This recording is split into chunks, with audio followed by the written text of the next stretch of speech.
बड़े भैया ड्रामे की नेक्स्ट एपिसोड बहुत ही एक्साइटिंग होने वाली है।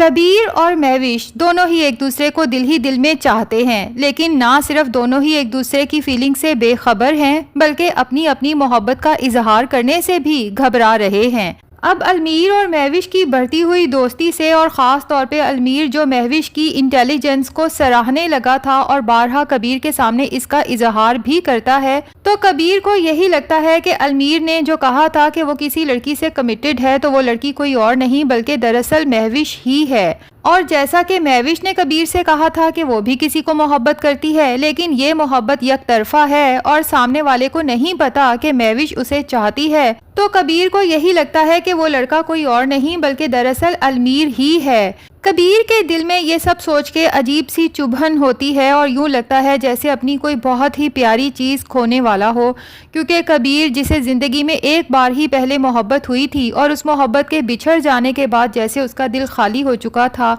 लेकिन महविश ने जब कबीर का ऑफिस ज्वाइन किया तो पता नहीं क्यों पहली नज़र में देखते साथ ही कबीर के दिल में महविश के लिए जगह बन गई। और कबीर कब और कैसे महविश की मोहब्बत में गिरफ्तार हुआ, इसके बारे में वो खुद भी नहीं जानता, अलबत्ता इतना ज़रूर जानता है कि महविश और उसकी एज में बहुत गैप है और वो चाह के भी महविश को हासिल नहीं कर सकता।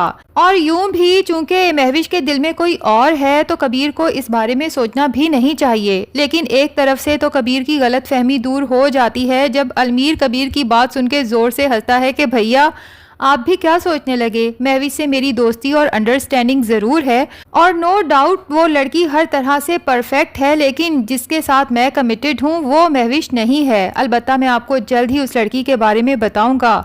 अब कबीर के दिल को जैसे एक अजीब सी ठंडक और सुकून का एहसास होता है कि चलो कम से कम अलमीर के दिल में महविश नहीं है, वरना कबीर शायद कभी अलमीर का दिल भी ना तोड़ सकता। लेकिन सारी ज़िंदगी अपनी मोहब्बत को अपनी भाभी के रूप में देखना भी कबीर के लिए काफ़ी दुश्वार होता। अब महविश की बर्थडे होती है तो उसके फादर उसे मशवरा देते हैं कि तुम जैसा कि कबीर सर और उसके पूरे घर वालों की इतनी तारीफ़ करती हो तो क्यों ना तुम्हारी बर्थडे पे उन सबको इनवाइट कर लिया जाए। हाँ, अगर वो लोग हमारे गरीब खाने पे आना पसंद करें तो। जिस पे महविश कहती है बाबा आप भी कैसी बात करते हैं, वो लोग अमीर ज़रूर हैं लेकिन बहुत डाउन टू अर्थ हैं, मुझे पूरा यकीन है कि वो लोग हमारे इनविटेशन पे ज़रूर आएंगे। यूं जब महविश कबीर को पूरी फैमिली समेत बर्थडे पे इनवाइट करती है तो कबीर फ़ौरन ही इनविटेशन एक्सेप्ट कर लेता है और वादा करता है कि हम सब आपकी बर्थडे पे मौजूद होंगे।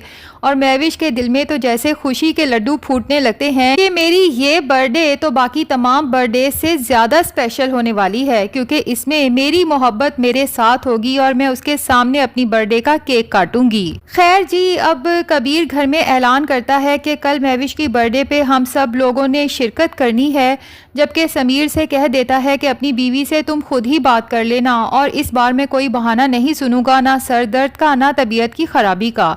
हम पूरी फैमिली ही महविश की बर्थडे में शरीक होंगे। जबकि अकेला बैठा कबीर सोचता है कि बर्थडे पे जाने की कमिटमेंट तो मैंने कर ली, लेकिन महविश के लिए कोई गिफ्ट तो लिया ही नहीं।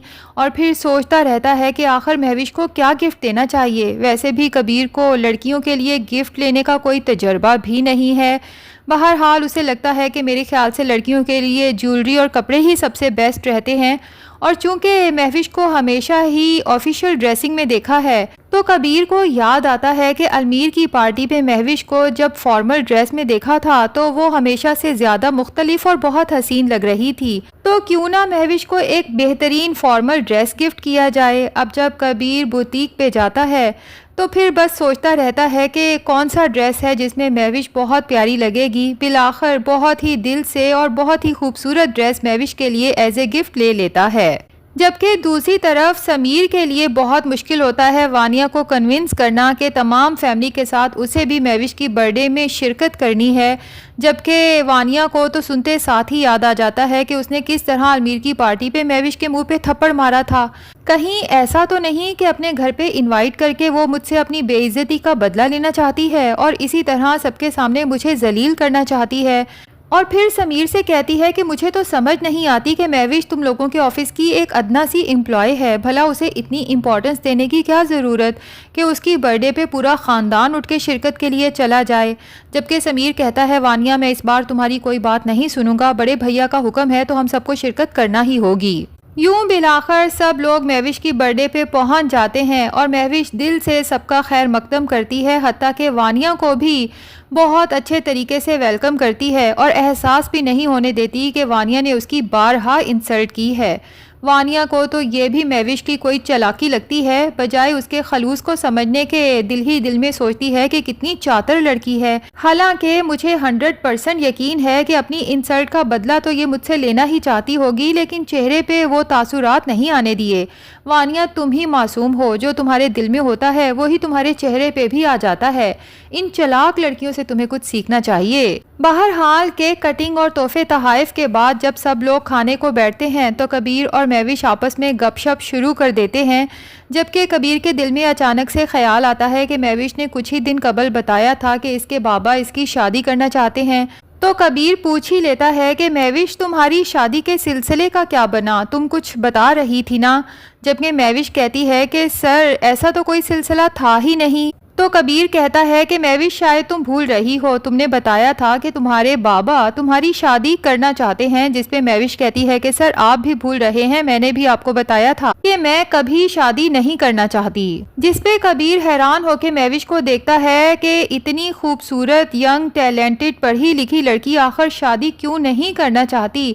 और जब महविश से यही सवाल करता है तो महविश उल्टा कबीर से ही सवाल कर देती है कि सर ये सवाल तो मैं भी आपसे कर सकती हूँ कि आप भी तो इतने हैंडसम हैं, सक्सेसफुल हैं, पढ़े लिखे हैं, इसके बावजूद आखिर आप शादी करना क्यों नहीं चाहते। तो कबीर थोड़ा सा उदास होकर महविश से कहता है कि मुझे तो यही लगता है कि अब मेरी शादी की उम्र निकल चुकी है। जाहिर है कि मैं 40+ का हो चुका हूँ और फिर मेरे कंधों पे इतनी जिम्मेदारियां हैं कि मैं शादी के बारे में सोच भी नहीं सकता। तो महविश कहती है सर, लेकिन मुझे तो ये लगता है कि आप अपने साथ ज्यादती कर रहे हैं। अब जिम्मेदारियां तो हर मर्द निभाता है, लेकिन इसका मतलब ये तो नहीं कि वो अपनी जिंदगी के बारे में कुछ सोचे ही ना। तो लगता यही है कि कबीर अब झिझकते झिझकते कह देगा कि महविश, इस उम्र में भला कौन सी लड़की मुझसे शादी की हामी भरेगी। जिस पे महविश कहेगी कि सर आप जिस भी लड़की से शादी के ख्वाहिशमंद होंगे, मुझे तो लगता है कि वो अपने आप को बहुत खुशकिस्मत समझेगी। तो कबीर झिझकते झिझकते महविश से पूछेगा कि वैसे आपसे एक सवाल करूं, आप किसी को दिल ही दिल में चाहती हैं, जबकि आपने ये भी बताया था कि ये मोहब्बत एक तरफा है। अगर बिल फर्ज वो इंसान आपको नहीं मिलता और मैं आपको शादी के लिए प्रपोज करता हूं, तो क्या आप मेरे प्रपोजल को कंसीडर करेंगी। तो महविश को पहले तो अपने कानों पर यकीन ही नहीं आएगा कि इस बार कबीर ने सच में ऐसा कुछ कहा है या महविश को फिर से कोई खुशगुमानी हो रही है। बहरहाल कबीर की तरफ हंसते हुए देखकर कहेगी कि सर कंसीडर तो मैं कर सकती हूँ। और यहीं पर दोनों को एहसास हो जाएगा कि दोनों एक दूसरे को दिल ही दिल में चाहते हैं। तो देखना ये है कि ये सिलसिला मजीद आगे कैसे बढ़ता है, जबकि वानिया फसाद की जड़ जो घर में मौजूद है और जो खुद को इस घर की बड़ी भाभी समझती है, वो तो कभी नहीं चाहेगी कि कबीर की शादी हो और मेरी हुकूमत का एज ए बड़ी भाभी खात्मा हो, और वो भी महविश जिससे वानिया पता नहीं क्यों शदीद नफरत करती है। तो नाजरीन, आगे चल के ये ड्रामा काफ़ी इंटरेस्टिंग होने वाला है। वैसे आप सबको एज गैप के बावजूद कबीर और महविश का ऑन स्क्रीन कपल कैसा लग रहा है, कमेंट सेक्शन में ज़रूर बताएं। वीडियो पसंद आई है तो लाइक और चैनल को सब्सक्राइब भी ज़रूर कर दें।